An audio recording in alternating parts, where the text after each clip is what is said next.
Façamos ainda a leitura bíblica responsiva no livro de Efésios, capítulo 2, os versos de 1 a 8, como está na sua ordem de culto.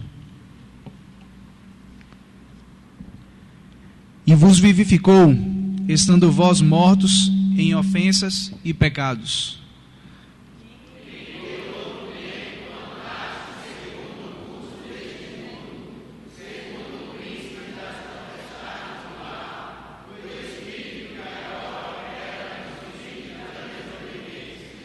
Entre os quais todos nós também antes andávamos nos desejos da nossa carne, fazendo a vontade da carne e dos pensamentos, e éramos por natureza filhos da ira, como os outros também.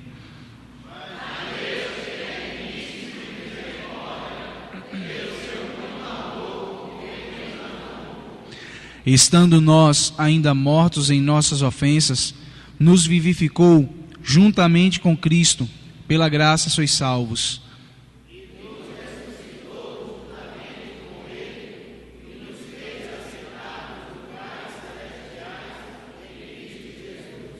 Para mostrar nos séculos vindouros as abundantes riquezas da sua graça, pela sua benignidade para conosco em Cristo Jesus.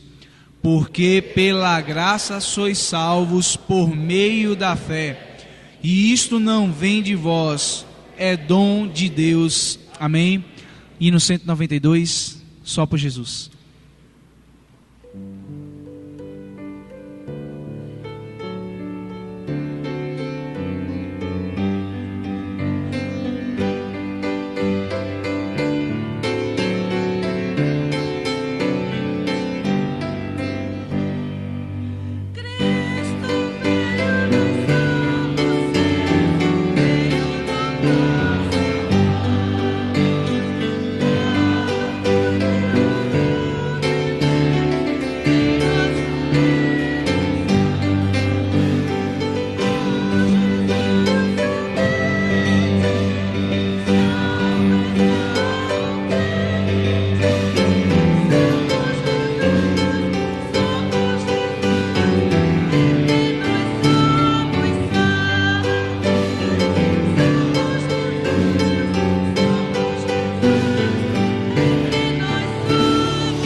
Vamos orar neste momento. Gostaria de chamar a nossa irmã Kate para vir aqui na frente, nos dirigir a Deus em oração.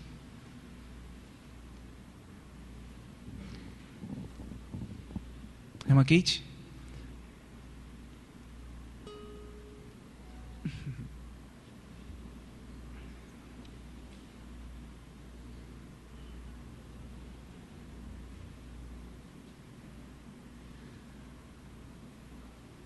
Santo Deus, eterno Pai, ó Deus, obrigada, Senhor, por esta noite, ó Deus, por este dia, ó Deus. Obrigada, Senhor, por estarmos na Tua presença, ó Deus. Abençoa, ó Deus, a nossa família, ó Deus. Abençoa, ó Deus, essa chuva que cai, ó Deus. Traze-nos, ó Deus, sempre para a Tua casa, Pai. Perdoa as nossas faltas, ó Deus. Abençoa o pregador desta noite. Seja com as nossas vidas, em nome de Jesus, amém. A igreja pode se assentar. Gostaria de pedir que você que está nos visitando nesta noite pudesse ficar em pé por alguns instantes para que a igreja pudesse conhecê-lo. Temos algum visitante nesta noite? Mas a todos os que chegaram aqui, temos aqui uma família que sejam muito bem-vindos em nome do Senhor Jesus. Quem está próximo aí, aperta a mão dos nossos visitantes, né? E a igreja, a uma só voz, diz o que para os nossos visitantes? Sejam bem-vindos em nome de Jesus. Tá fraco, vamos dizer mais uma vez. Sejam bem-vindos em nome de Jesus. Amém. Sejam bem-vindos, meus irmãos, e a todos nós também que conseguimos chegar aqui nesta noite, e aqueles que estão acompanhando este culto, estão cultuando ao Senhor juntamente conosco em suas casas, por meio da internet. Sejamos todos bem-vindos e que o Senhor continue a falar aos nossos corações. Vamos proceder com o ofertório, momento em que nós devolvemos ao Senhor uma parte de todas as bênçãos que Ele tem nos agraciado. E ouviremos a nossa irmã Priscila, que nos trará uma canção, uma mensagem musical.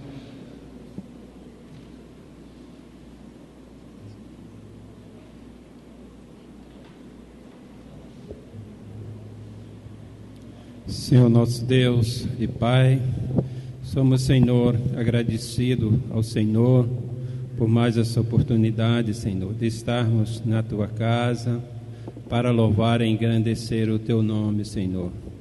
Prepara-nos ao Senhor agora, quando vamos ao Senhor, devolvermos aquilo que Te pertence, Senhor, que são os dízimos e as ofertas alçadas. Abençoa a cada um dos Teus servos, Senhor, pela sua fidelidade, Senhor, pela sua consagração de vidas a Ti, Senhor, ao Teu serviço e à Tua obra, Senhor, na entrega dos seus bens para o engrandecimento do Teu reino. Nós Te pedimos estas bênçãos, em nome de Jesus. Amém, Senhor.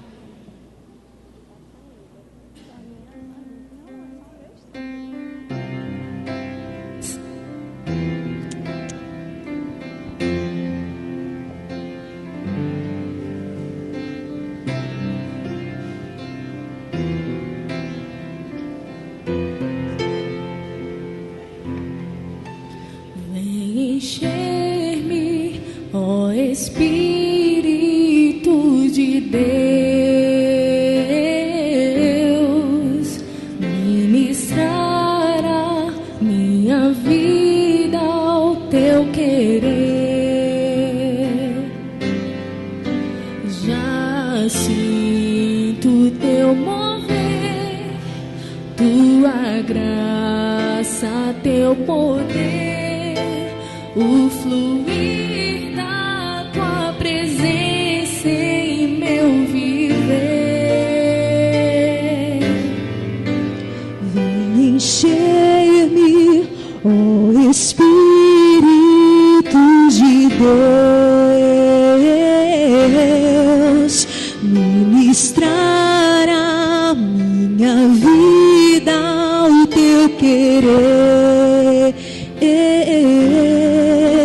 Renova o meu coração, consolador, com Tua unção, e manifesta a alegria da comunhão.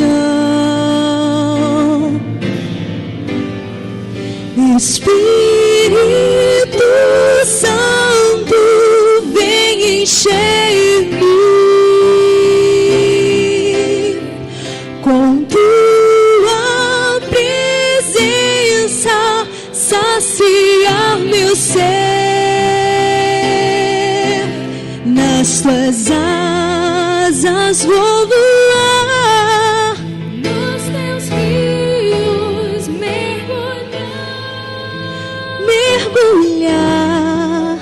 vem encher-me até transbordar.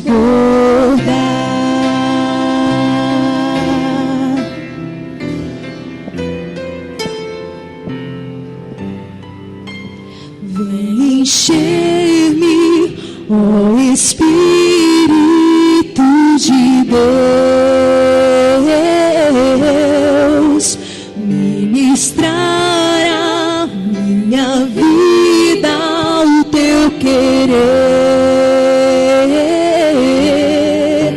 Já sinto teu poder, tua graça, o teu mover, o fluir da tua presença em meu viver.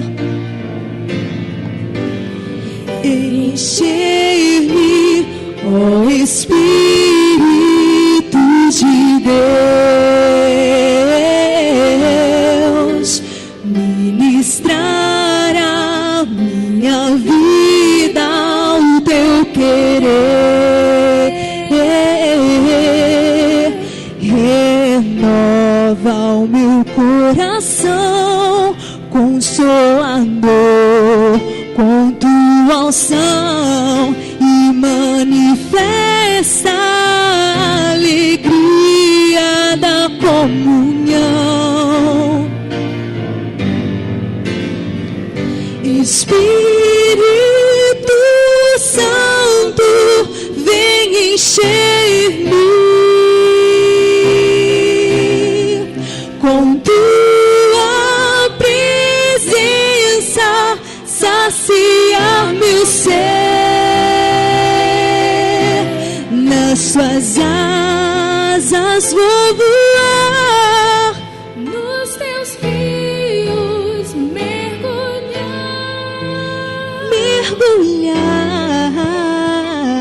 encher-me até transbordar.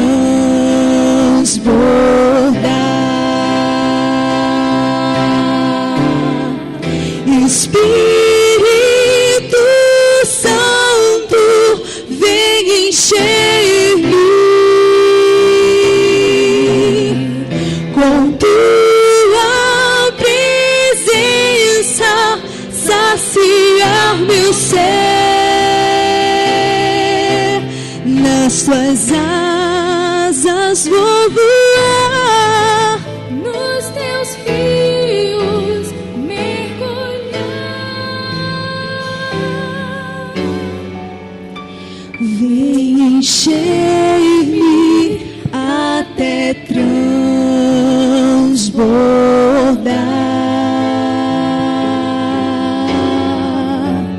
Vem encher-me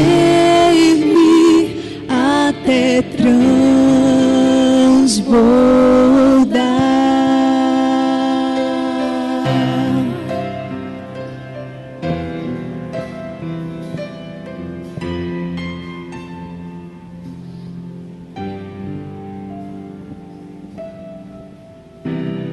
Amém.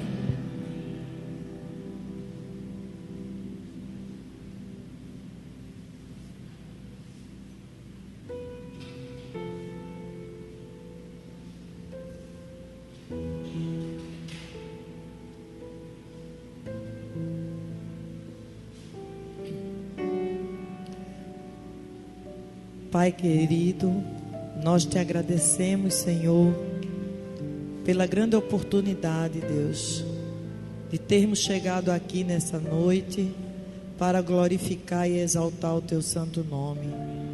Deus querido, muito obrigada, Pai, por esse momento dos dízimos e ofertas que foram alçados, Senhor, para o trabalho do teu reino, Deus. Ó Deus, tem misericórdia de nós, Senhor. Nos ajuda, Senhor, a continuar crescendo no Evangelho de Cristo Jesus e fazendo a obra que está proposto para nos fazermos. Deus, não deixe que nós nos desviemos nem para a esquerda nem para a direita, mas que o alvo de nossas vidas seja sempre o Senhor Jesus, que morreu naquela cruz para nos salvar e nos dar a vida eterna. Abençoa a vida do nosso pastor Nilson, do nosso pastor Edivan, e que hoje, Senhor, que a palavra que seja pregada fique em nossos corações e possamos praticá-las. Em nome de Jesus Cristo. Amém.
É de joelhos que eu vou falar contigo, Pai, entregar minha oração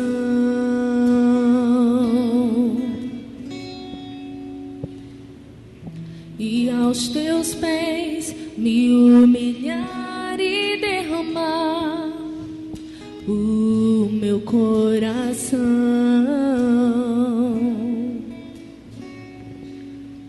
És tudo que eu quero, és tudo que preciso. A vida eu entrego em tuas mãos. Eu vou me ajoelhar diante do Rei, porque Ele é digno. Dizer o que eu preciso, eu vou me ajoelhar diante do Rei, porque Ele é digno. Dizer o que eu preciso, eu vou.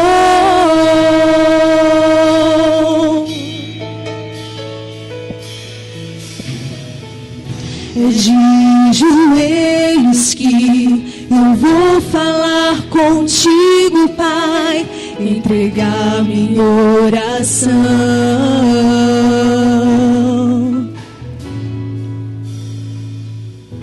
e aos teus pés me humilhar e derramar o meu coração.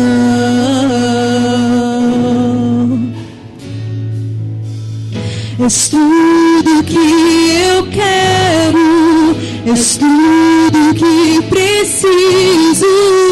A vida eu entrego em tuas mãos. Eu vou me ajoelhar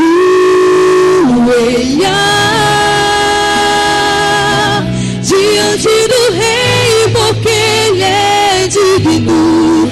Dizer o que eu preciso, eu vou me ajoelhar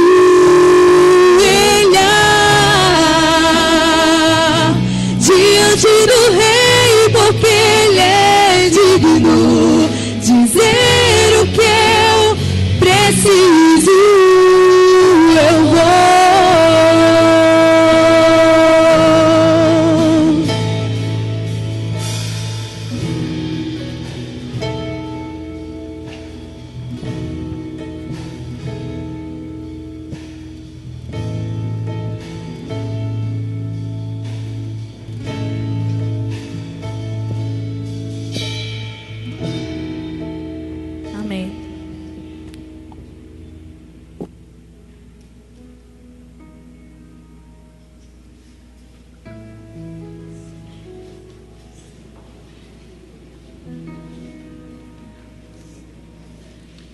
Meus irmãos, estamos aqui para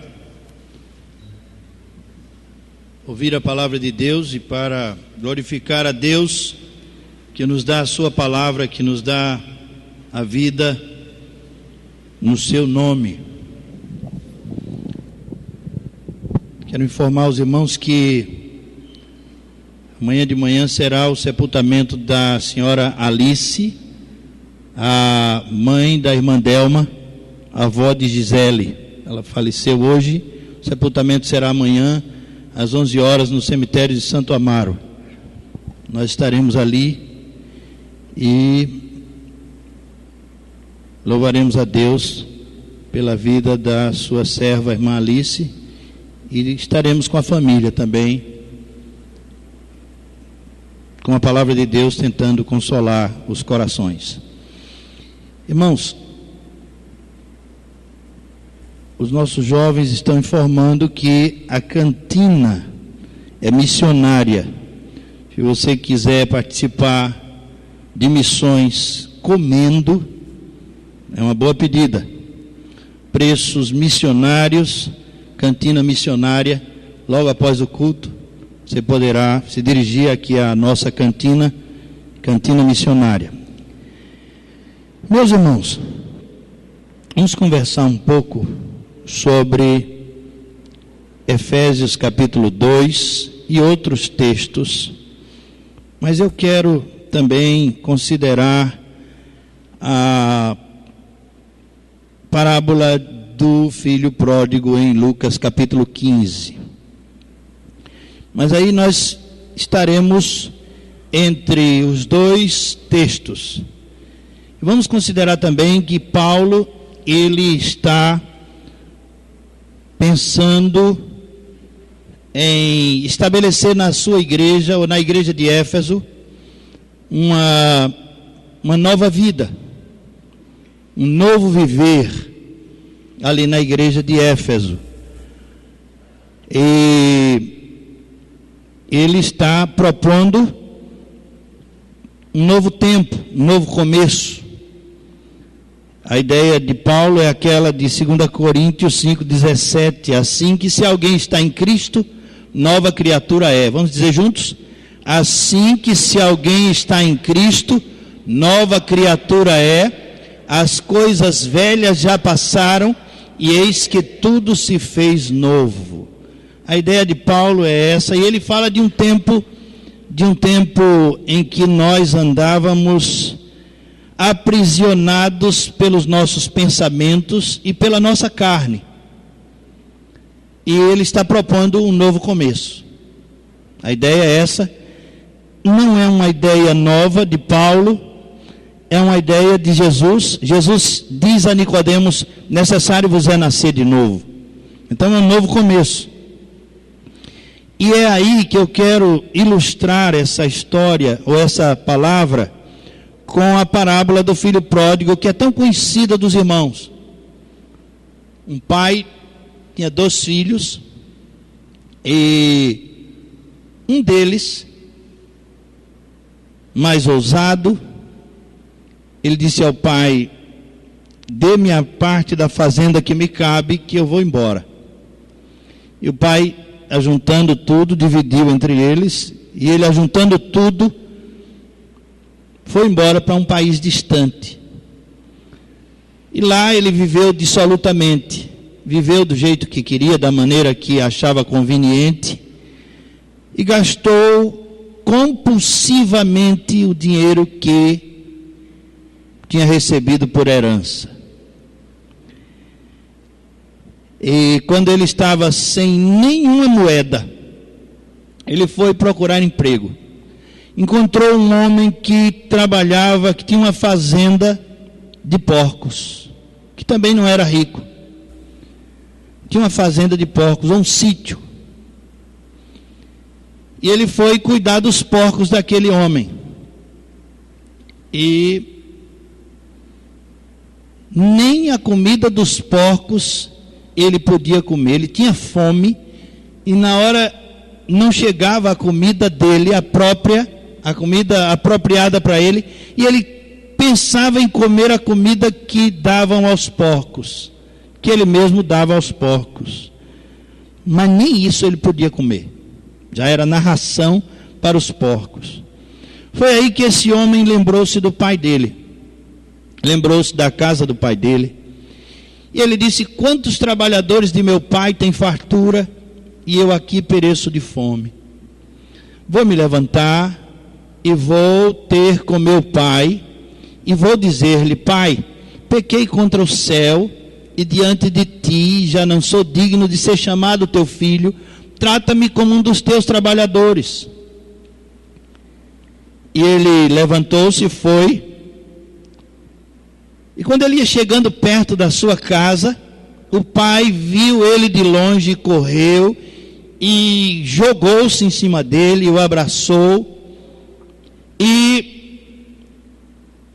trouxe ele para casa, nem ouviu o discurso dele que ele tinha preparado, e disse aos seus trabalhadores: ponham a melhor roupa, a roupa que está reservada, guardada para ele, também um anel e sandálias nos pés, e mandou matar o bezerro cevado, o bezerro que estava preparado, esperando a volta do filho. Meus irmãos, Jesus conta essa parábola em Jerusalém. Jesus conta essa parábola para sacerdotes, fariseus, família sacerdotal, escribas, homens santos, sagrados para Jerusalém. Jesus conta essa parábola para eles. Jesus havia contado outras duas parábolas que diziam respeito aos gentios. A parábola da dracma perdida e da ovelha perdida, elas são apropriadas para os gentios. Nunca o judeu seria comparado com uma moeda. Não. Nunca o judeu seria comparado com uma ovelha. A parábola que diz respeito aos judeus é a parábola do filho pródigo. Jesus está falando para os judeus e ele está dizendo que aquele moço é Israel que está afastado. Afastado dos caminhos de Deus. E mesmo aqueles que estão dentro de casa, mesmo aqueles que estão na religião, eles também estão afastados, porque Jesus também conta de um filho mais velho que não aceitou receber de volta o irmão mais novo que estava fora. É também judeu aquele rapaz, o mais velho. Mas a ovelha e a dracma, elas são os gentios, representam os gentios, que não tinham vínculos sanguíneos. Nós não tínhamos vínculos com Deus. Israel sim, mas nós gentios não tínhamos vínculos e éramos indefesos, não conhecíamos a lei, não conhecíamos muito menos a graça, não tínhamos vínculos, éramos indefesos, não sabíamos voltar por vontade própria. Uma ovelha nunca vai voltar por vontade própria. Ela vai ficar perdida, vai se quebrar toda lá, vai ser comida pelas feras. Ela não vai voltar por vontade própria. Uma moeda, ela nunca vai dizer assim: olha, eu estou aqui, eu sou a moedinha que o senhor perdeu. Ela nunca vai fazer isso. A moeda nunca vai fazer isso. A ovelha nunca vai berrar pedindo que salvem ela. Não. Então nós éramos assim. Mas Jesus contou essa parábola do filho pródigo para os judeus. É que Jesus chega em Jerusalém e Jesus chega provocando transformação. Jerusalém não salva, irmãos. Jerusalém não salva. A igreja não salva. Aí Jesus chega em Jerusalém, ele promove, ele provoca transformação. Ele não aceita chegar em Jerusalém e deixar Jerusalém como está, deixar o povo hebreu como está. Ele não aceita. E ele vai logo contando histórias. Ele vai logo fazendo comparações, mostrando que eles não têm uma experiência com Deus, eles não são salvos, eles precisam da graça de Deus. Alguém que fica em casa e não tem uma experiência com Deus. Alguém que está em Jerusalém e não tem uma experiência com Deus. Irmãos, se lembram do etíope, o mordomo de Candace, rainha dos etíopes? Ele chegou em Jerusalém e voltou transformado. Foi transformado no caminho de volta. Porque Jesus estava ali, Jesus estava provocando transformação, mudança. Nova vida é a proposta de Deus. Ele não aceita que nós fiquemos em Jerusalém como somos, como estamos. O apóstolo Paulo fala de um outro tempo. Ele diz no capítulo 2 da carta aos Efésios, no verso 2, ele diz: em que no outro tempo andaste segundo o curso deste mundo, segundo o príncipe das potestades do ar, do espírito que agora opera nos filhos da desobediência. Então Paulo está falando de um tempo em que nós andávamos ou andamos, que é o tempo chamado de tempo da desobediência, longe de Deus. E ele diz: entre os quais todos nós também antes andávamos nos desejos da nossa carne, fazendo a vontade da carne e dos pensamentos, e éramos por natureza filhos da ira, como os outros também. Paulo é judeu e ele está falando para gentios e para judeus, porque o tratamento para os pecadores é um só. E é isso que Jesus vai propor chegando em Jerusalém: transformação, mudança. Você não pode ficar como é, como está, como você vivia no tempo da desobediência. Você precisa mudar. Essa é a ideia que Jesus quer passar com essas parábolas. Mas ali havia um coração dividido. Vocês já ouviram aquela história do náufrago? Não é Tom Hanks, mas o náufrago. Ele, a exemplo de Tom Hanks, que o único amigo que tinha naquela ilha era o Wilson, né? Wilson, uma bola. Era o único amigo que ele tinha ali na ilha, era o Wilson, uma bola. A mão dele sangrou uma vez, ele estava pescando, sangrou a mão, aí ele botou a mão assim naquela bola, foi a única coisa que sobreviveu com ele, aqui, ali, aquele naufrágio, e ficou a mão dele assim, na bola, e ele botou olho e boca naquele sangue, e aquilo virou uma pessoa, e ele passou a conversar com aquela bola, e ele ficou ali, náufrago. Mas não é de Wilson que eu estou falando, é de um outro náufrago. Não é de Tom Hanks, aliás, e muito menos de Wilson, aquela bola. Mas o náufrago, ele estava numa ilha durante 3 anos, e quando ele foi descoberto, alguém passando por ali viu que existia aquela ilha e foram tirá-lo dali. E encontraram ali naquela ilha 3 cabanas. E eles disseram: tem mais gente aqui? Não, é só eu. E por que 3 cabanas? Uma é a minha casa, e a outra é a minha igreja, e a terceira é a igreja que eu fazia parte e saí. Irmãos, ele conseguiu se dividir, estava sozinho, ainda conseguiu sair de uma igreja e ir para outra.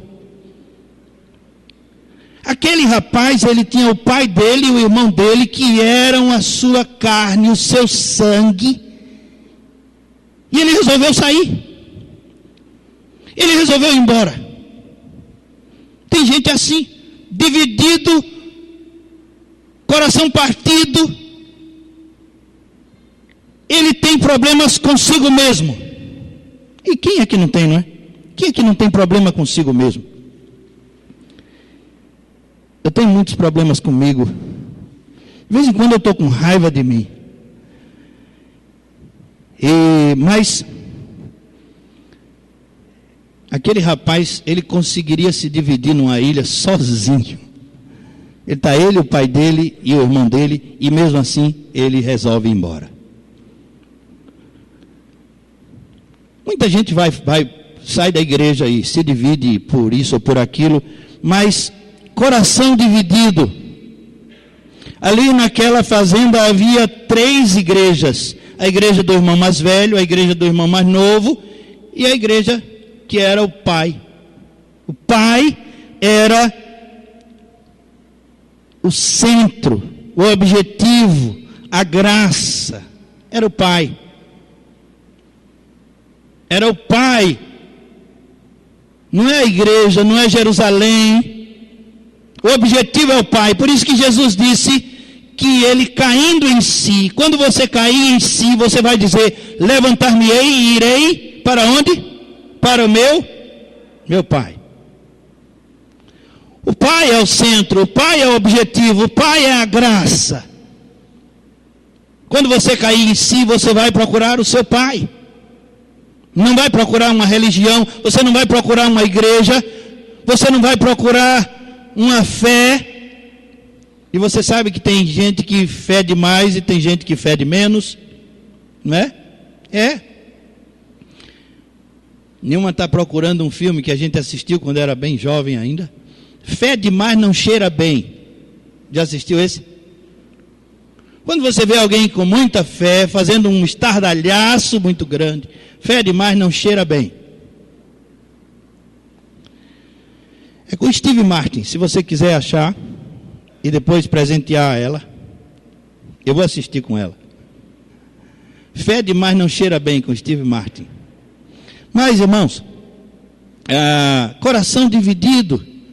Jesus chega em Jerusalém e está assim, a história de Jerusalém está assim, dividida.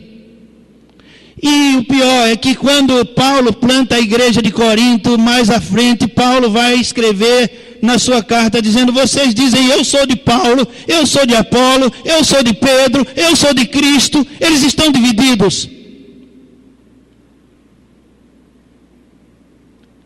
Aí Jesus, ele vai ensinar com essa parábola que o pai é o centro. E que nós devemos voltar para os braços do pai. O pai considerava que o seu filho estava morto, que o seu filho estava perdido, com vínculos cortados. Ele cortou os vínculos com seu pai. E o pai considerava que ele estava morto, que ele poderia estar morto. E ele disse: meu filho estava morto e reviveu. Estava perdido e foi achado. Ele considerava que o filho poderia estar morto, com vínculos cortados. O filho que não valorizava o sacrifício do pai. Ele não valorizava o sacrifício do pai. Tudo que o pai fez, tudo que o pai ajuntou, ele pegou a sua parte e foi embora e gastou da pior forma possível. Com prostitutas, com bebedeiras. Ele não fez nenhum empreendimento sólido. Nada que ficasse, nada que permanecesse, nada que honrasse o seu pai. Ele preferiu os prazeres com os amigos, mas também o filho que estava em casa preferia também um cabrito para comer com seus amigos. Ele disse: o senhor nunca me deu um cabrito para comer com meus amigos? Então eles eram muito semelhantes. Mas o pai não se cansa de esperar. Apesar de conviver com a possibilidade do filho ter morrido, ele não se cansa de esperar. A fazenda não faliu, continuou sendo produtiva. Logo, logo se restabeleceu do furo tão grande.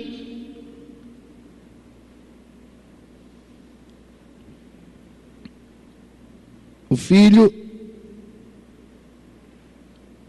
quando viu acabarem-se os recursos, ele começa a fazer um empreendimento da sua vida. O empreendimento da sua vida. A atitude que vai mudar tudo. Ele começa a voltar. Mas seria melhor que antes de terminar os recursos, de acabarem-se os recursos, ele começasse a voltar, ele passasse a reconhecer os valores paternos da casa familiar, mas isso é impossível. É impossível você reconhecer e eu reconhecer os valores da casa paterna, os valores celestiais, se nós vivemos na carne, se nós vivemos nos pensamentos desse tempo. Nós nunca vamos ver os valores eternos, os valores celestiais, nunca perceberemos. Esse tempo nos aprisiona, esse tempo nos afasta, nos divide. E esse tempo nos reserva perdas irreparáveis, terríveis.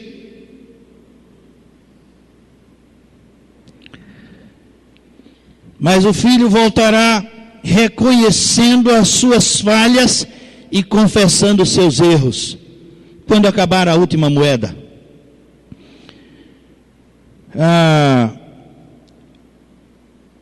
Dando uma espiada em Efésios capítulo 2, a consideração que Paulo faz, baseada em tudo que Jesus fez e ensinou, é que nós vamos começar um novo tempo. Ele diz assim: Ele nos vivificou, estando nós, ou vós, mortos em ofensas e pecados, em que no outro tempo andaste segundo o curso deste mundo, segundo o príncipe das potestades do ar, do espírito que agora opera nos filhos da desobediência, entre os quais todos nós também antes andávamos nos desejos da nossa carne, fazendo a vontade da carne e dos pensamentos, e éramos por natureza filhos da ira, como os outros também. E Paulo, ele a princípio diz vós, mas depois ele diz nós também. Ele está falando para os gentios, mas ele também considera que os judeus, a qual raça ele pertence, também andou e estava andando nos seus próprios pecados, nos vícios desse tempo. E ele diz no verso 4: mas Deus, que é riquíssimo em misericórdia, a fazenda não faliu. A fazenda não faliu. Deus é rico em misericórdia, riquíssimo, pelo seu muito amor com que nos amou, estando nós ainda mortos em nossas ofensas, nos vivificou juntamente com Cristo, pela graça sois salvos. Paulo está dizendo que em Cristo nós começamos de novo, pela graça de Deus, pela muita misericórdia de Deus, nós começamos de novo em Cristo. Essa é a oportunidade que Deus nos dá de começarmos novamente.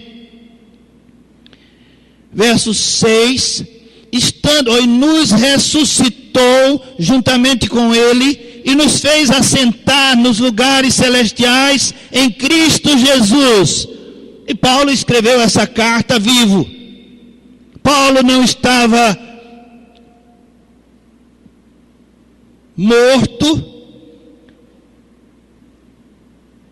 espiritualmente, ditando essa carta para um Chico Xavier da vida. Não, senhoras e senhores. Paulo estava ele mesmo escrevendo essa carta, ele na sua carne,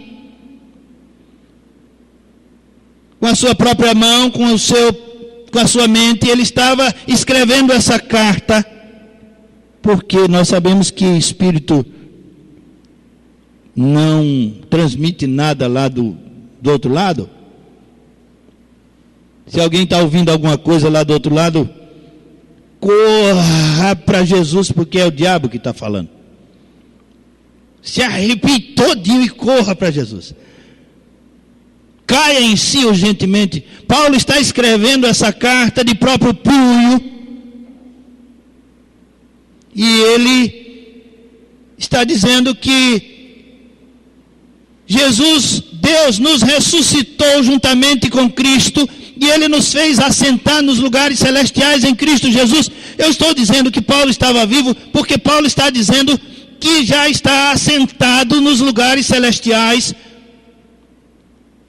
E Paulo não está ainda lá na eternidade, mas ele já está assentado nos lugares celestiais. Isso implica em dizer, irmãos, que quando Jesus nos salvou, nós nos assentamos nos lugares celestiais em Cristo Jesus. E essa bancada pode ser os lugares celestiais, podem ser esses bancos os lugares celestiais onde nós estamos assentados, ou não, pode apenas ser serem bancos duros e frios.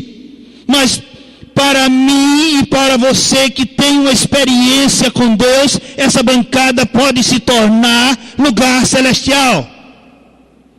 Depois que Cristo me salvou, em céu o mundo se tornou. Não é assim? É assim que nós cantamos. Sentados, assentados. Paulo estava vivo, estava na sua carne ainda. E ele disse, miserável homem que eu sou, quem me livrará do corpo dessa morte? Paulo também não gostava de si mesmo. Ele disse, o bem que eu quero fazer eu não faço, mas o mal que eu não quero, de repente, assim, quando percebo, já fiz. Quem me livrará desse corpo? Mas ele estava assentado nos lugares celestiais, assentado com os irmãos, com a igreja, nos lugares celestiais. E nós também estamos nos lugares celestiais, se nós temos uma experiência com Deus. Se Deus é o centro de nossas vidas, nós estamos assentados nos lugares celestiais. E esse lugar tão frio se torna cheio do Espírito Santo, cheio da graça de Deus. O fogo do Espírito é derramado sobre nós quando Jesus inaugura um novo tempo em nossas vidas. Se não acontece nada, nada acontece. Mas quando Jesus vem para nossas vidas, Ele faz uma transformação, Ele provoca uma transformação. Ele vai para Jerusalém para mudar aquilo ali. Jesus não foi para salvar pedras. Jesus não foi para Jerusalém para salvar os salvos, os santos. Não, Ele foi para os doentes, Ele foi para os enfermos, Ele foi para aqueles que não têm uma experiência com Deus. Ele foi provocar uma experiência com Deus no seu povo, no meio do seu povo. Como vimos hoje de manhã, o pastor Gunther falar que a ideia de Deus é salvar um povo para que aquele povo se torne proclamador, para que tenha uma missão, para que vá aos campos missionários. Deus não nos salvou para o vazio. Já disse o pastor Nilson em outras ocasiões, Deus não nos salvou para o vazio, para ficarmos assentados nos bancos. Ele nos salvou para nos assentarmos nos lugares celestiais, que pode ser aqui, pode ser em nossa casa, podem ser em outro país.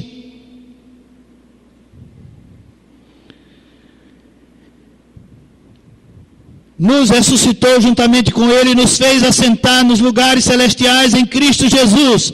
Assentados nos lugares celestiais a partir daqui. E a vida eterna é essa. A vida eterna é essa. É que nós temos agora nova vida em Cristo. Vivemos com Jesus aqui e vamos viver com Ele lá na casa dEle. Ele vive aqui na nossa casa e nós viveremos com Ele na casa dEle. É assim, vida eterna é isso. Sentado nas regiões celestiais, salvos com uma missão. É por isso que aquele rapaz diz: levantar-me-ei, irei ter com meu pai, dir-lhe-ei: Pai, pequei contra o céu diante de ti, já não sou digno de ser chamado teu filho, trata-me como um dos teus trabalhadores. Ele agora tem uma missão. O filho nunca havia passado fome. Nunca havia passado fome. Ele sempre teve fartura na casa do pai. Pela primeira vez ele sentiu o estômago vazio. E o estômago falou com o coração. Teve uma DR entre o estômago e o coração. O estômago disse: vê o que tu pode fazer. O negócio está ruim aqui, está tudo vazio. Ele deu uma vasculhada, não tinha mais gordura, não tinha mais nada. Já tinha queimado todas as gorduras, estava tudo vazio. Aí o estômago disse: ei, coração, bateu lá na porta. Coração, faz alguma coisa. Faz alguma coisa, porque nós estamos morrendo de fome.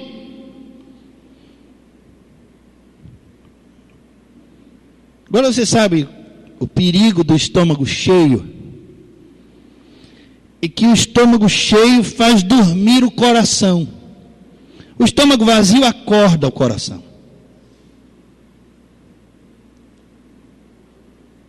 Começa a roncar. Já viu alguém dizer: minha barriga já está roncando, né? Você não pode perder a cantina lá daqui a pouco, a cantina missionária. Estômago vazio, ele vai chamar a atenção do coração.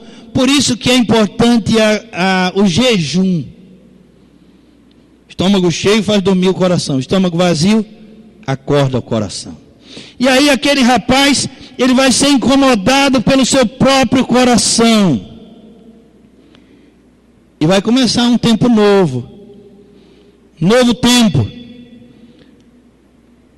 Paulo também disse, falando aos Filipenses, capítulo 3, ele disse: eu não alcancei ainda tudo o que eu pretendo alcançar. Eu ainda não sou santo o suficiente. Eu ainda não sou perfeito. Mas eu faço uma coisa: é que esquecendo-me das coisas que ficam para trás, eu prossigo para o alvo. Esquecendo-me das coisas que ficam para trás. Paulo está dizendo que começa um novo tempo. Um novo tempo. Sem aquele estresse de perseguir a igreja, de prender pessoas inocentes, de matar pessoas, de arrastá-las pelos cabelos, de vingar-se, de proteger um Deus que ele não conhecia. Saulo não conhecia Deus. Chega disso. Esse tempo em que vivíamos na carne, nos nossos pensamentos, ele acabou, terminou. É um novo tempo, novas experiências, novo ser, nova criatura, novo homem. O perigo, irmãos, é que esse tempo que para nós passou, para muitos não passou, e nós somos rodeados de pessoas que vivem naquele tempo em que nós vivíamos. Então, o tempo passado onde nós vivíamos, em que nós vivíamos, ele está aí pertinho de nós, nos chamando a atenção, nos atraindo. E aí onde está o perigo? Você convive todos os dias com pessoas do tempo em que você era rei dos seus próprios pensamentos e a sua carne reinava. Esse é o perigo. Você pode voltar, ou você pode ficar com um pé lá e outro cá. Esse é o perigo. você precisa definir-se e iniciar um tempo novo na sua vida, caindo em si. Antes ele estava cheio de si, agora ele cai em si ou de si. E aí começa um novo tempo. Quem manda não sou eu, quem manda é Jesus, quem manda é o Pai é o centro, o Pai é a graça. Nova atitude, novo comportamento, novo coração. Transformação é a proposta de Jesus. É assim que Jesus chega em Jerusalém, provocando transformação. Não conformação. Jesus não se conforma com Jerusalém como ela está. Jesus não se conforma com o seu povo como ele está, com a sua família como ela está. Jesus chega e provoca transformação. Jerusalém não transforma ninguém. Paulo disse: não vos conformeis com este mundo, mas transformai-vos pela renovação da vossa mente.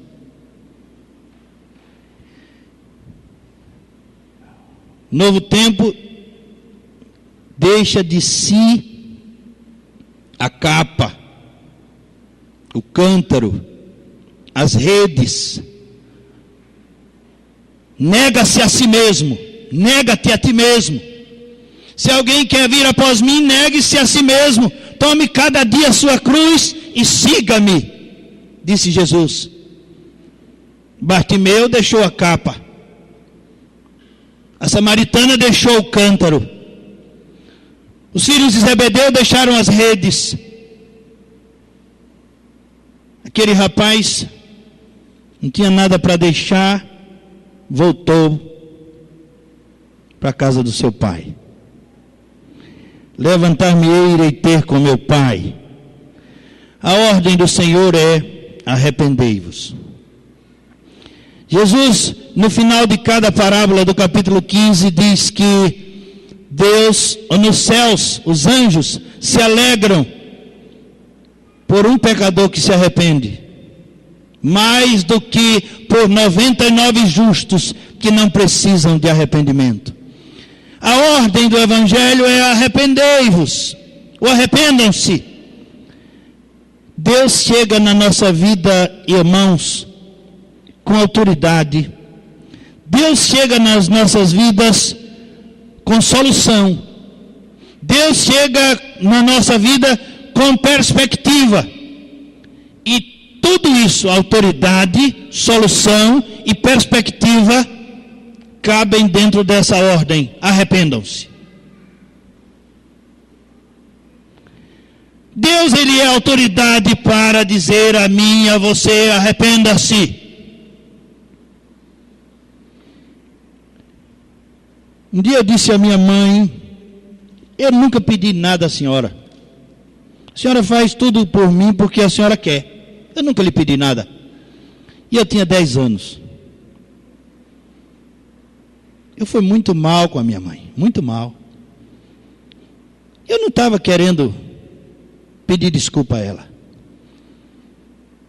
Mas a minha avó me chamou lá num canto e disse: você vai pedir desculpa à sua mãe. Ela tinha autoridade para isso. Minha avó tinha autoridade para dizer isso. A minha mãe estava chorando, mas a minha avó tinha autoridade para dizer isso. E eu baixei minha cabeça e, com raiva, sem querer, cheguei para minha mãe e disse: me desculpe. Até hoje eu conto isso. Já pedi desculpa a ela várias vezes por aquele dia. Deus tem autoridade para dizer a você: arrependa-se. E ai de mim e de você se não nos arrependermos. E vou dizer mais a você: nós temos do que nos arrependermos. Muita coisa, muita coisa.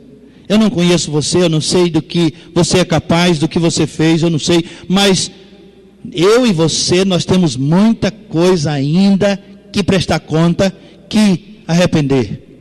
Muita coisa. Você fez muita coisa errada. Você é um cara errado, dos mais errados de todos, e você precisa se arrepender. E quem está dizendo isso não sou eu, é Deus. Ele tem autoridade para isso. Ele diz: arrependa-se. Mas isso também é solução, porque ninguém vai chegar diante de Deus sem se arrepender. Ninguém vai ficar com Deus sem se arrepender. Então isso é solução, né? Você quer morar com Deus, viver com Deus, sentar-se nos lugares celestiais, então tem que se arrepender. A solução é essa. Só tem essa, não tem outra. Perspectiva. Deus, com uma ordem, conserta toda a nossa vida. Toda a nossa vida consertada com uma ordem apenas: arrependa-se.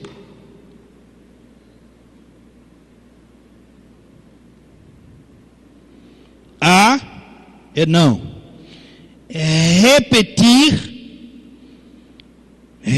repetir. Nunca mais do que você fez. Arrepender-se é isso. Não repetir o que fez. Hoje de manhã nós sofremos aqui. O pastor Gunter saiu dali de onde ele estava sentado e subiu aqui e caiu nesse batente, tropeçou ali, caiu de cara, quase que ele batia com a cara no chão.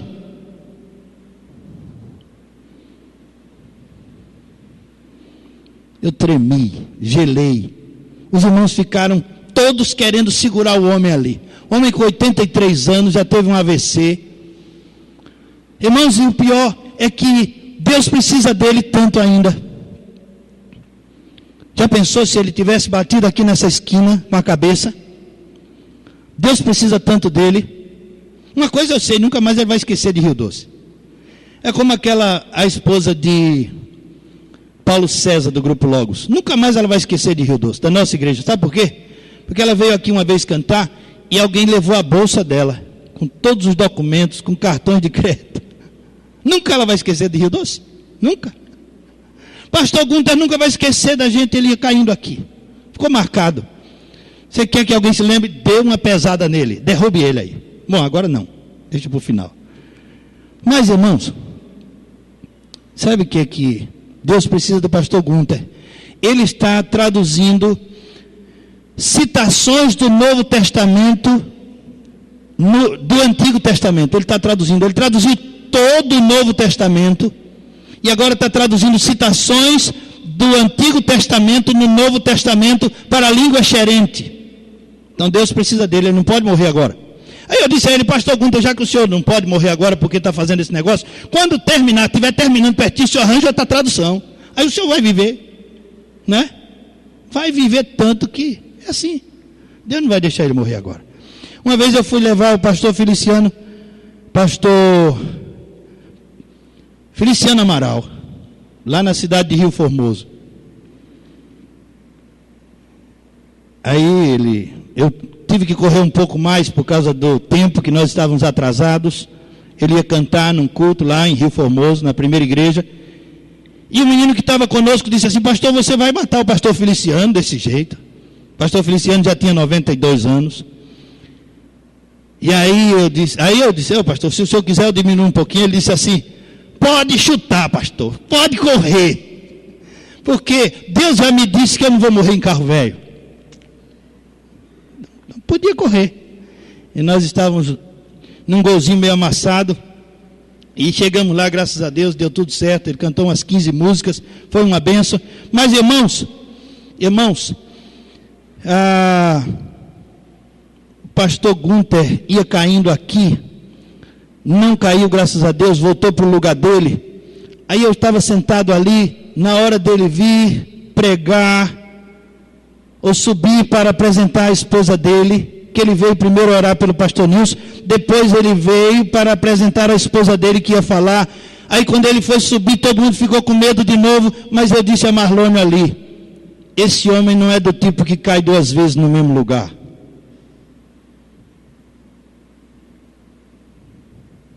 Você está entendendo o que é arrepender-se? É não cair 2 vezes no mesmo lugar. Quase que eu perdi o fio da meada, mas chegou.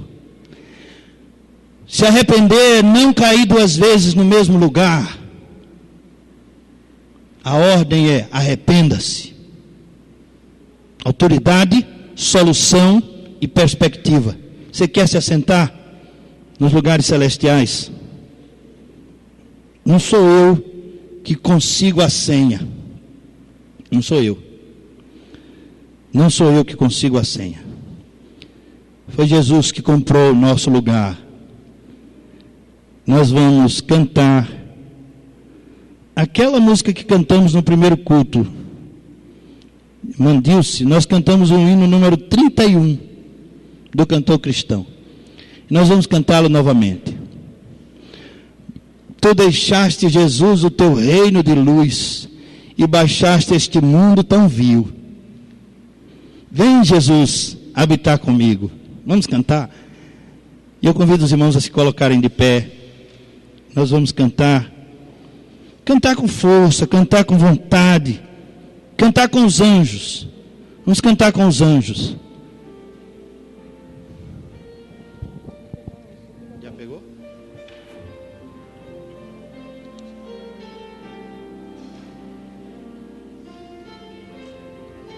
Se você quiser assentar-se nos lugares celestiais, com Abraão, Isaque, Jacó, com Paulo, com Pedro, talvez com a sua mãe que já morreu e está lá no céu. Se você deseja se assentar nos lugares celestiais, você tem que convidar aqui Jesus para habitar com você. Jesus mora aqui com você e você vai morar lá com ele. É assim que funciona. Se você não deixar ele entrar na sua casa, ele não deixará você entrar na casa dele. É assim. Não tem meio termos com Jesus. É assim que funciona. Vamos cantar 31. Se você quiser vir, esse é o momento. Essa é a sua hora. A hora da sua salvação. Pode vir.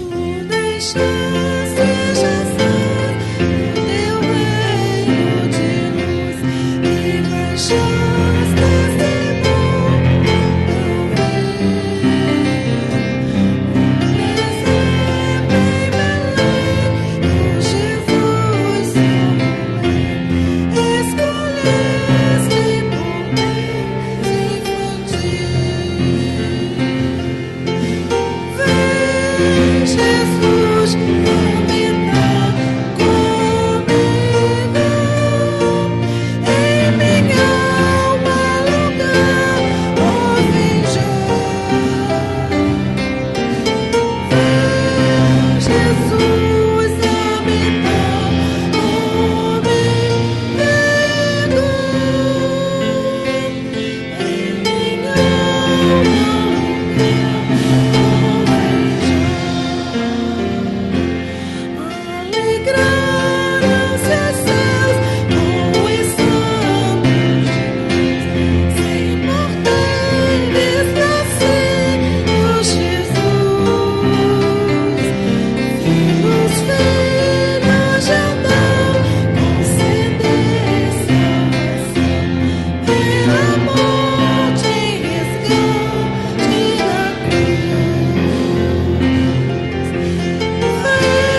Senhor Deus, nosso Pai, te agradecemos pela tua palavra, pela oportunidade que nos dás, Senhor, de morarmos com o Senhor, de habitarmos com o Senhor aqui e na eternidade.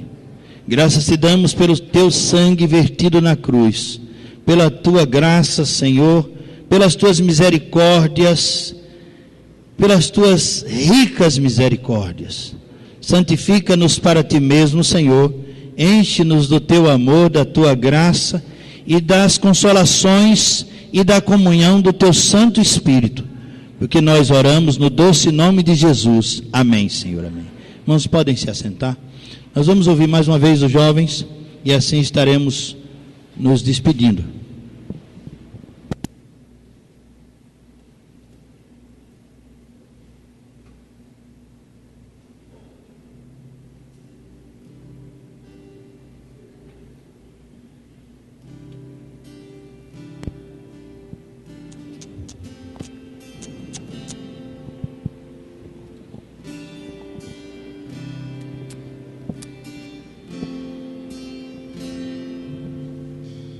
Mesmo sendo assim, pobre pecador, Deus me ama.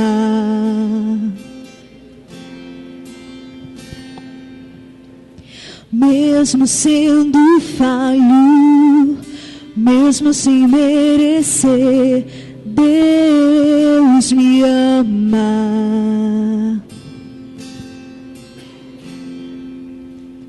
Se estou forte, se eu estou de pé, Deus me ama.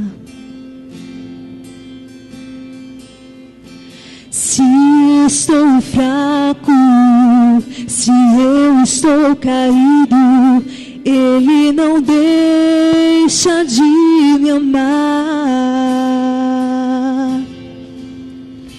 Sem o seu amor, sem o seu perdão, o que seria de mim? Deus me amou tanto que entregou seu filho para morrer em meu lugar.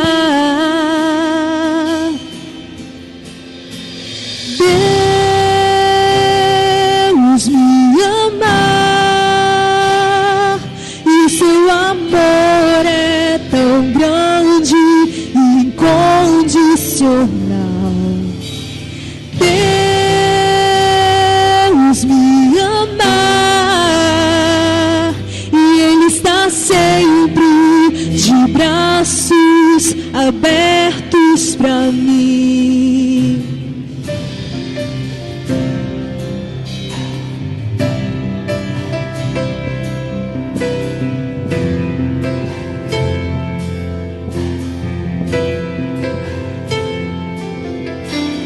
Mesmo sendo assim, pobre pecador, Deus me ama.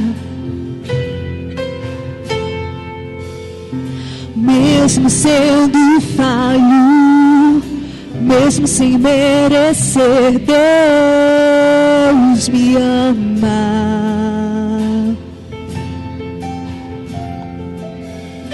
Se estou forte, se eu estou de pé, Deus me ama.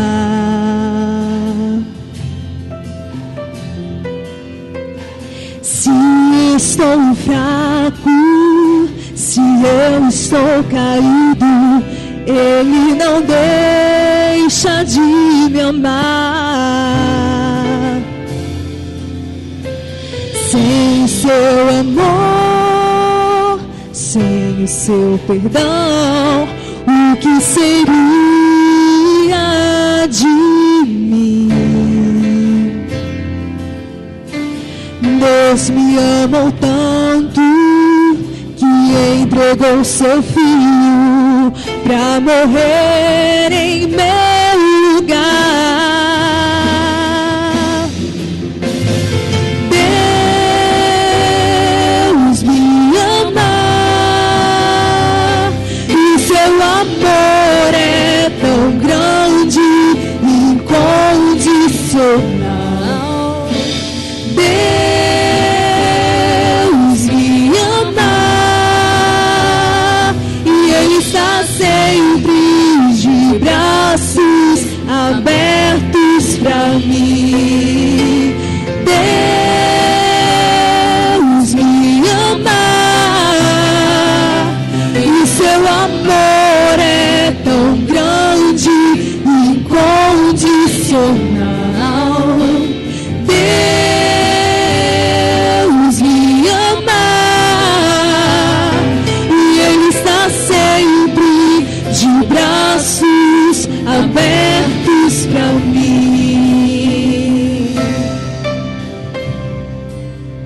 Amém.